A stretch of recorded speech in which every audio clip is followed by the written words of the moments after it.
hierarchy and priority of the question. It's only specific, the organization. But there is one that you probably want to tackle first. Make sure that everybody understands rigor.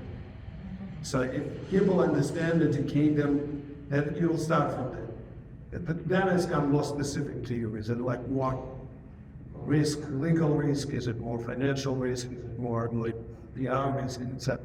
But the same kind of like if you start with a certain foundation, then you can start building rather than just cold silence. Like tricking somebody into learning is this idea of Coyote teaching. It's a Native American idea of how they would teach children through storytelling. And I think of Coyote teaching as something that is just as effective in an organization where you're trying to change the culture. If you officially announce, that's it, today we're doing data governance and we're finding 150 stewards and you're on, like, that can be very scary. Storytelling, getting people to realize that they're already doing things. The sneaker story is an example of that. Like, it's easing people into the ideas like, it's not governance with a capital G. It's a lowercase g. In fact, you don't like the word governance, we're going to call it stewardship, we're going to call it curation. That's not the point, right? We can call it business value. Part of it is to get to that idea of what's the intrinsic motivation. Why do you care? Everybody says they care about data quality, but they don't necessarily understand what that entails.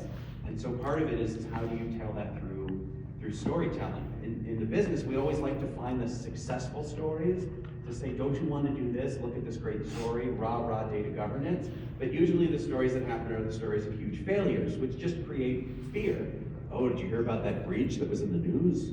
And now everybody is terrified. And unfortunately, terror does not motivate people the same way as value creation. But it is a genuine challenge.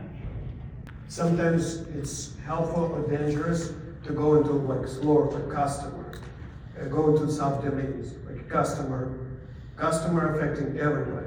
But let's say customer billing, it does not affect sales, but it affects finance. So you have to figure out there's dangers go like very granular or go very generic. And so like you'll have to choose middle ground, kind of like what will work for your organization. I'm a little frustrated by the concept of data quality as written because it's extremely subjective. There's a lot of different ways to think about it. As you go to more sessions, as all conferences I've ever gone to on data governance or information governance, there's what they call the dimensions of quality. If you do a search for the dimensions of data quality, you get these kinds of answers. What are the 5 dimensions of data quality? What are the 10 dimensions, the 9 dimensions, the 12 dimensions? And the fact that there are, lots of these just goes to show that we all have different ways of thinking about data quality. If you go through all of these results and you pull out every term you can find, you get a word cloud like this. Some of these words are going to immediately resonate with you. Oh, I didn't use that word, hygiene. I never used hygiene to describe my data, but that's perfect. And other people are going to look at some of these and go, I'm sorry, what does that even mean?